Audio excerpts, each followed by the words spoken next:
नमस्कार,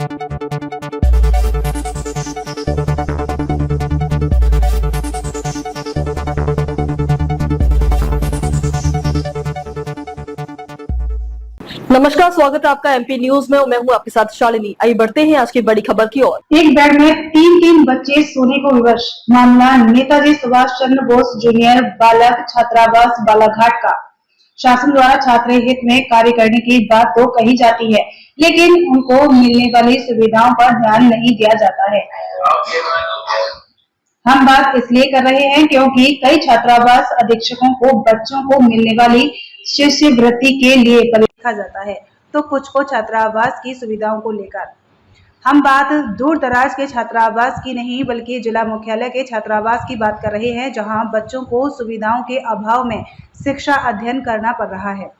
नेताजी सुभाष चंद्र बोस आदिवासी जूनियर बालक छात्रावास जो कि उत्कृष्ट विद्यालय परिसर में संचालित हो रहा है, यहाँ सुविधाओं की भारी कमी को देखा जा रहा है।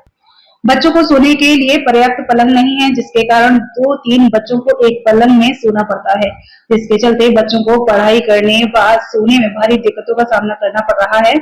यही नहीं, बच्चों की तुलना में शौचालय बाथरूम की भी काफी कमी देखी जा रही है। आपको बताएं कि यह हॉस्टल पूर्व में बीईओ कार्यालय में संचालित होता था। वहां से हॉस्टल को उत्कृष्ट स्कूल में हाल ही में शिफ्ट किया गया है। यहाँ बच्चों की संख्या की तुलना में कमरे बहुत कम है। ऐसे में हॉस्टल प्रबंधन को 100 सीटर छात्रावास में रहने वाले बच्चों की व्यवस्था बनाने के लिए भारी जद्दोजहद करना पड़ रहा है। हमारे द्वारा जब हॉस्टल अधीक्षक श्री मरकाम से बात की गई तो उन्होंने बताया कि कमरे कम होने से बच्चों को सुविधाएं देने में कुछ दिक्कत तो हो रही है।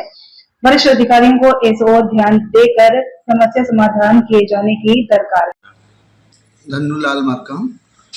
कौन सा हॉस्टल है सर? ये है नेताजी सुभाष चंद्र बोस बालक छात्रावास। सर कितने बेड वाला हॉस्टल है ये 100 बेड वाला है।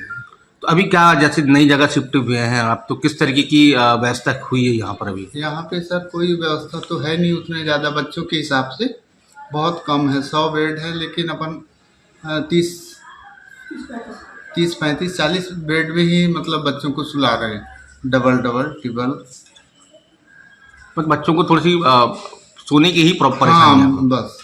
क्या होना था यहाँ पे उसकी जगह? बच्चों के लिए यानी फैसिलिटी तो होना चाहिए, मतलब अलग अलग पलंग भी होना चाहिए ताकि बच्चों को पढ़ाई में दिक्कत ना हो। हमारे यहाँ 3 टीचर भी हैं जो अंशकालीन टीचर हैं जो आते हैं पढ़ाने के लिए, तो उनकी व्यवस्था ही नहीं है यहाँ पे। सर ये देखा गया कि शौचालय की क्या व्यवस्था है यहाँ पर? शौचालय सर 100 बच्चों के बीच में 3-4 ही हैं बस, जबकि कम से कम 10-12 चाहिए थे। क्या गुजारिश करना चाहते हैं आप? सर अपन यही चाहते हैं कि कम से कम उनकी व्यवस्था के लिए तो जगह भी है थोड़ी बहुत आजू बाजू में, तो वहाँ बनवा दिया जाए। और साफ़ सफाई की क्या व्यवस्था है? साफ़ सफाई तो अपने पास आते हैं, स्वीपर भी आता है, और साफ़ सफाई भी नगर पालिका से डेली आए तो ज़्यादा अच्छा है। बस सिर्फ सोने की परेशानी हो रही है बच्चों को? सोने की परेशानी। पंचेश्वर। कौन सी क्लास में? कक्षा 6वीं में पढ़ता हूँ। कौन सा हॉस्टल ये है? नेताजी सुभाष चंद्र बोस डाइट बालाघाट हॉस्टल ही। अच्छा, क्या परेशानी जा रही बेटा अभी आप लोग को? नई जगह शिफ्ट हुए हैं तो आप लोग क्या परेशानी जा रही बेटा? बेड ज़्यादा नहीं हो, यानी बेड कम हो रहा है, तो एक बेड में 3 लोग 4 लोग सोते हैं। परेशानी होती है जी।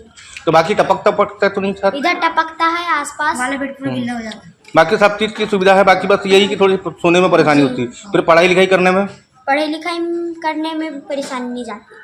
क्या नाम बेटा आपका? आर्यन पंचेश्वर। खबरों में अब तक के लिए बस इतना ही। फिर होगी आपसे मुलाकात, तब तक के लिए नमस्कार और देखते रहिए एमपी न्यूज। ऐसे ही लेटेस्ट अपडेट पाने के लिए हमारे चैनल को सब्सक्राइब करें और तुरंत नोटिफिकेशन पाने के लिए बेल आइकन दबाना न भूलें।